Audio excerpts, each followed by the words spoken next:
किसी भी competitive exam की सबसे इम्पोर्टेंट चीज़ होती है वो है रिवीजन। रिवीजन ही एक ऐसी चीज़ है जो कि आपके अंदर कॉन्फिडेंस लेके आती है। रिवीजन ही है जो कि आपके अंदर इस सब्जेक्ट की क्लैरिटी लेके आती है और फुलफिलमेंट की फीलिंग लेके आती है कि हाँ, अब मैं इस सब्जेक्ट का टेस्ट देने के लिए रेडी हो गया हूँ। I am a physics teacher for IIT JEE and NEET, और मैंने ऑब्ज़र्व किया है बहुत सारे स्टूडेंट्स जो कि पूरी साल बहुत ज़्यादा मेहनत करते हैं और बहुत ज़्यादा डिज़र्विंग भी होते हैं, लेकिन वो रिवीजन में कुछ ऐसी गलतियां कर जाते हैं जिससे उनकी रैंक अच्छी नहीं आ पाती है। तो आपको ये गलतियां बिल्कुल भी नहीं करनी है। आइए जानते हैं रिवीजन्स की ऐसी 5 मिस्टेक्स जो कि हर स्टूडेंट्स अपनी लाइफ में किसी न किसी प्रिपरेशन में करता ही है। इनमें से फोर्थ पॉइंट बहुत ज़्यादा इंपॉर्टेंट है जो कि मोस्ट ऑफ स्टूडेंट्स करते ही हैं, तो आप इसको बिल्कुल भी स्किप मत करना। तो आइए चलते हैं पॉइंट नंबर 1 की तरफ। तो यहाँ पर पॉइंट नंबर 1 है ओन नोट्स, मतलब आपको अपने खुद के नोट्स बनाने हैं।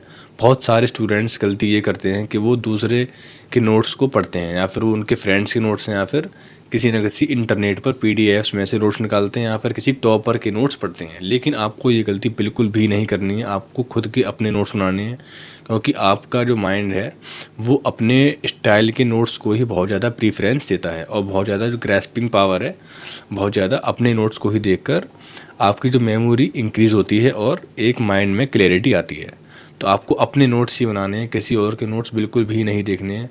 मैं बहुत टाइम से ऐसे बच्चों को देखता हूँ जो कि बहुत ज़्यादा मेहनत करते हैं, लेकिन वो दूसरों के नोट्स पर डिपेंड रहते हैं, और स्टार्टिंग में तो उनकी परफॉर्मेंस बहुत ज़्यादा अच्छी होती है, लेकिन जैसे ही टाइम बीतता है वो पिछले की चीज़ों को भूलते जाते हैं, और बाद में उन्हें याद आता है कि मैंने तो नोट्स बनाए ही नहीं हैं।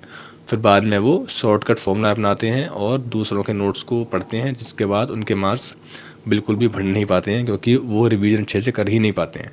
तो आपको ऐसी गलती बिल्कुल भी नहीं करनी है। आपको स्टार्टिंग से ही डे 1 से अपने क्लास में जो भी सर लिखा रहे हैं उसको क्लास में ही अच्छे से नोट्स को प्रिपेयर करना है और डेली उनको रिवाइज़ करना है। तो आपको अपनी लैंग्वेज में जैसे भी आपको अच्छा लगता है, जिस भी स्टाइल से आपकी आदत बन गई है अच्छे से रिवाइज़ करने की, ये आपको अच्छे से एक्सपेरिमेंट करके देखना होगा।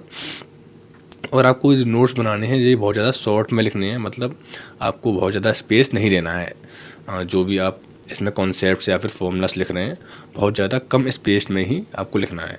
फॉर एग्ज़ाम्पल, आपने एक चैप्टर के नोट्स बनाए हैं जैसे कि इलेक्ट्रिक चार्जर एंड फील्ड्स, तो बहुत सारे स्टूडेंट्स क्या है, बहुत ज़्यादा आराम आराम से सरा के बहुत ज़्यादा स्पेस दे के उसी चैप्टर को 4 या 5 पेज में ही उसको जो उसके ओनली कॉन्सेप्ट्स हैं उसको लिखते हैं।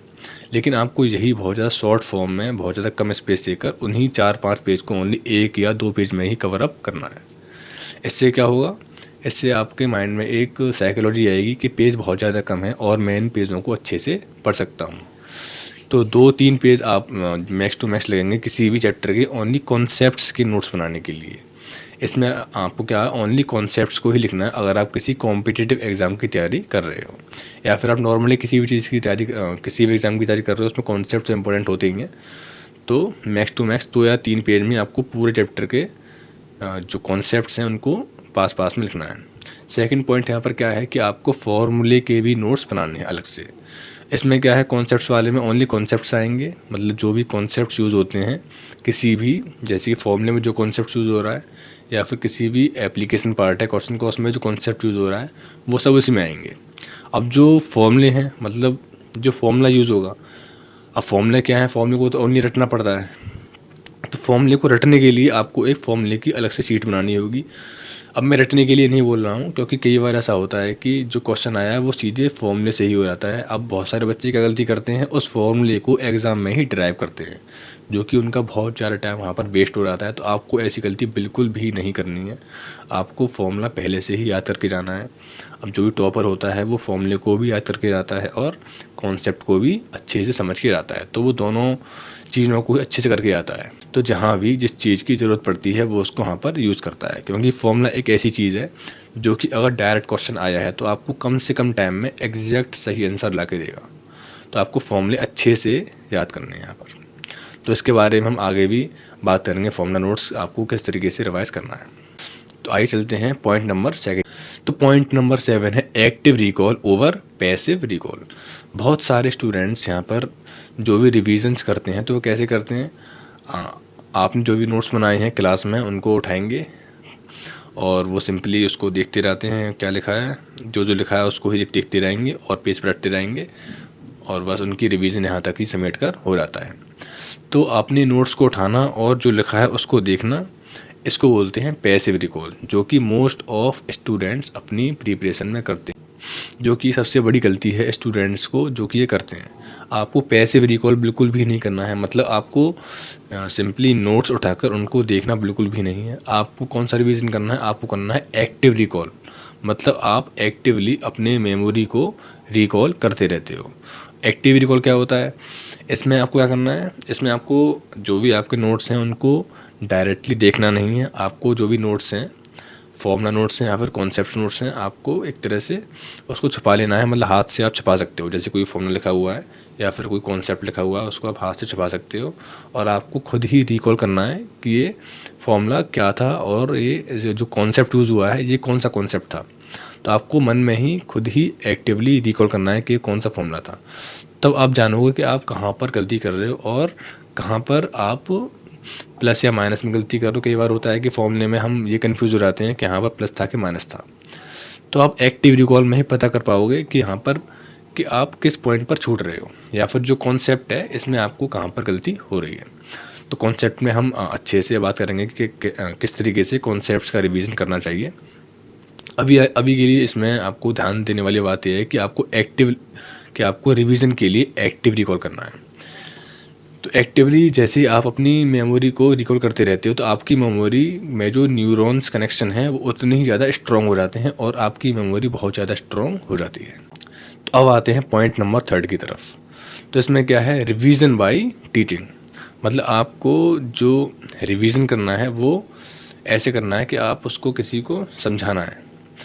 तो ये समझाने वाली चीज़ किस में आती है, ये आती है कॉन्सेप्ट्स में, मतलब फॉर्मूले में बिल्कुल भी नहीं आएगी। आपको जो कॉन्सेप्ट है ये किसी को समझाना है, मतलब आपको ऐसे किसी या फिर फ्रेंड है या फिर आपका जो फ्रेंड है जो कि बहुत ज़्यादा वीक है, आप उसको समझा सकते हो। तो ये बहुत ज़्यादा एफिशिएंट मेथड होता है किसी भी कॉन्सेप्ट को जड़ से पक्का करना, क्योंकि आइंस्टीन ने भी बोला है, if you can't explain it simply you don't understand it well enough. इसलिए आपको कोई भी कॉन्सेप्ट्स, मतलब जितने भी कॉन्सेप्ट्स हैं, आपको किसी न किसी को वो समझाना है और जैसे ही आप समझाओगे आपको पता पड़ेगा कि यार मैं तो यहाँ पर अटक रहा हूँ, मुझे तो खुद ही अच्छे समझ नहीं आया है।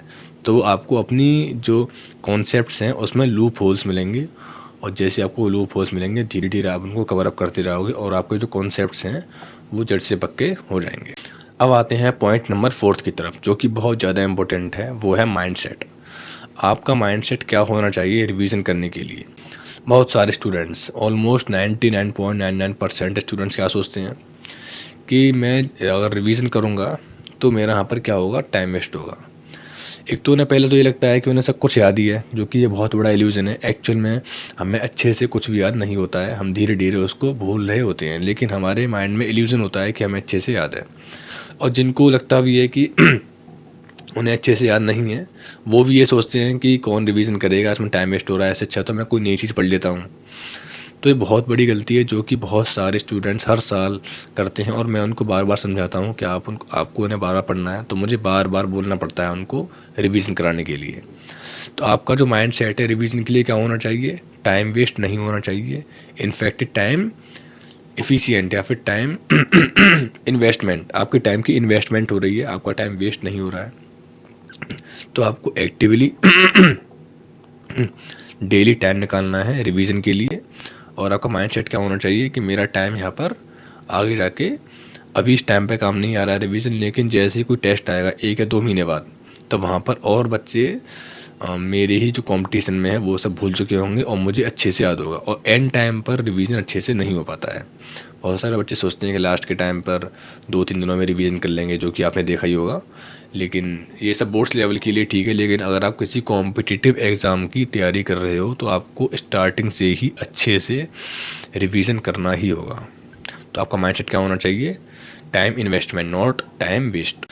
अब आते हैं पॉइंट नंबर 5 की तरफ, वो है फॉर्मूला रिवीजन, जो कि एक बहुत इंपॉर्टेंट चीज़ है। अब बहुत सारे स्टूडेंट्स फॉर्मूला नोट्स बनाते ही नहीं हैं, क्योंकि वो सोचते हैं कि कौन बनाएगा, एक तो उन्हें पता ही नहीं होता है कि नोट्स बनानी भी चाहिए। तो आपको क्या करना है, जिस चैप्टर में जितने भी फॉर्मूलेज हैं उनको एक पेपर पर, जितने फॉर्मूलेज हैं उनको एक शीट पर अच्छे से लिखना है, मतलब कॉपी पर हर चैप्टर के फॉर्मूलेज आपके लिखे हुए होने चाहिए। तो उससे क्या होता है, आपके जो फॉर्मूलेज हैं वो सारे एक जगह लिखे हुए होते हैं। तो जैसे आप किसी क्वेश्चन करते हो तो आप तुरंत वहाँ से फॉर्मूला रिकॉल कर सकते हो। तो आपको हर जगह भटकना नहीं है। पहला पॉइंट तो यहाँ पर ये है। सेकंड पॉइंट क्या है कि अगर आपको फॉर्मूला याद नहीं है या फिर फॉर्मूले में कुछ कन्फ्यूज़न है, जैसा कि मैंने पहले बताया था प्लस माइनस में भी कन्फ्यूज़न हो जाती है। तो अगर आप एक्चुअल एग्ज़ाम दे रहे हो और वहाँ पर थोड़ी सी भी कन्फ्यूज़न आई आपके माइंड में फॉर्मूले से रिलेटेड कि यहाँ पर प्लस था या माइनस था, तो आप बहुत ज़्यादा डिस्टर्ब हो जाओगे कि मुझे तो इसमें कन्फ्यूज़न हो रही है कि इसमें प्लस है या माइनस है। तो आप क्या करोगे, आप उस फॉर्मूले को ड्राइव करोगे, क्योंकि आपको वो क्वेश्चन करवाना नहीं है। क्वेश्चन बहुत ईजी है, बस हमें फॉर्मूले में कन्फ्यूज़न है। तो यहाँ पर बहुत सारे बच्चे क्या करते हैं, उसको ड्राइव करते हैं। तो यहाँ पे फॉर्मूले को ड्राइव करने में ही उनका बहुत ज़्यादा टाइम चला जाता है जो कि ये बहुत नेगेटिव फीडबैक है किसी भी स्टूडेंट का। तो आपको ये गलती बिल्कुल भी नहीं करनी है। आपको फॉर्मूले अच्छे से रट के बिना कुछ प्लस माइनस गलती के एग्जैक्ट पता होना चाहिए। मतलब आपसे कोई फॉर्मूला पूछ, आपको एग्जैक्ट बोलना चाहिए कि हाँ भी ये वाला फॉर्मूला है। कई बार क्या होता है कि हमें अच्छे से कुछ ना कुछ कन्फ्यूज़न होती है, लेकिन हम सोचते हैं कि चलो लगा ही देते हैं, कौन फॉर्मूला ड्राइव करेगा, यहाँ पर बहुत टाइम वेस्ट हो जाता है। तो हम जैसे ही फॉर्मूला लगाते हैं, तो जैसे ही हम नेक्स्ट क्वेश्चन की तरफ बढ़ते हैं, तो हमारे माइंड में यही चलता रहता है कि ऐसा तो नहीं था कि वहाँ प्लस के बदले मैंने माइनस लिख दिया। तो जो हमारा ध्यान है प्रेजेंट मोमेंट, जो प्रेजेंट क्वेश्चन से हट के पास्ट में जाता ही रहता है। तो इससे क्या होता है कि जो आगे के क्वेश्चन से उनमें भी इफेक्ट आता रहता है। तो फॉर्मूले को अच्छे से रट के जाना ये बहुत ही इंपॉर्टेंट है। यहाँ पर क्या है, मैं ओनली फॉर्मूले को रटने के लिए बोल रहा हूँ। जो कॉन्सेप्ट्स हैं वो तो आपको समझ नहीं है, लेकिन जो फॉर्मूले रटने का यहाँ पर प्लस पॉइंट क्या है, एक तो आपको फॉर्मूले में कॉन्फिडेंस आएगा कि हाँ भी फॉर्मूला यही है। तो आप एग्ज़ाम में वो क्वेश्चन करोगे फॉर्मूले से, तो आपके अंदर कॉन्फिडेंस आता है कि हाँ भाई इस तरीके से वाली यही फॉर्मूला है जो कि अच्छे से आ जाए। तो आप तुरंत इसमें वैल्यूज पुट करोगे, तुरंत आपका आंसर आएगा और आप नेक्स्ट क्वेश्चन में शिफ्ट हो जाओगे। सेकंड क्या है कि आपको जो आगे के क्वेश्चन से उनमें इफेक्ट नहीं आएगा, क्योंकि आपने वो अच्छे से पता है आपको वाला फॉर्मूला है।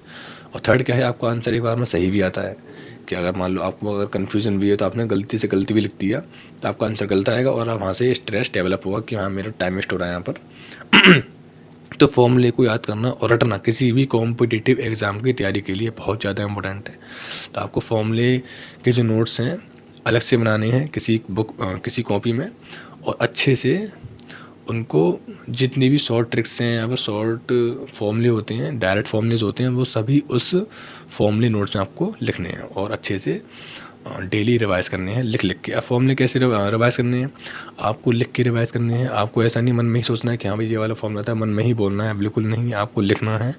तो आपको कोई फॉर्मूला फॉर एग्जांपल रिवाइज़ करना है तो आपको एक्टिव रिकॉल से करना है, ना कि पैसिव रिकॉल से।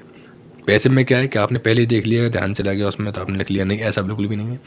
आपको उस फॉर्मूले पर हाथ रख लेना है, मतलब आपको छपा लेना है। तो आपको खुद ही सोचना है क्या था, फिर उसको लिखना है उसमें। तो आपको फॉर्मूले को लिख के ही याद करना है। और फॉर्मूले रिवाइज़ करने में, फॉर्मूलों को याद करने में बहुत ज़्यादा, इनफैक्ट टॉपरों को भी बहुत ज़्यादा प्रॉब्लम देखनी पड़ती हैं, लेकिन वो मेहनत करके कैसे करके फॉर्मूले को याद कर लेते हैं। तो आपको यहाँ पर बहुत ज़्यादा स्ट्रगल करना होगा और फॉर्मूले को अच्छे से याद करना ही होगा अगर आपको रैंक अच्छी लानी है तो। चलिए आज के लिए इतना ही, मिलते हैं नेक्स्ट वीडियो में। All the best, bye.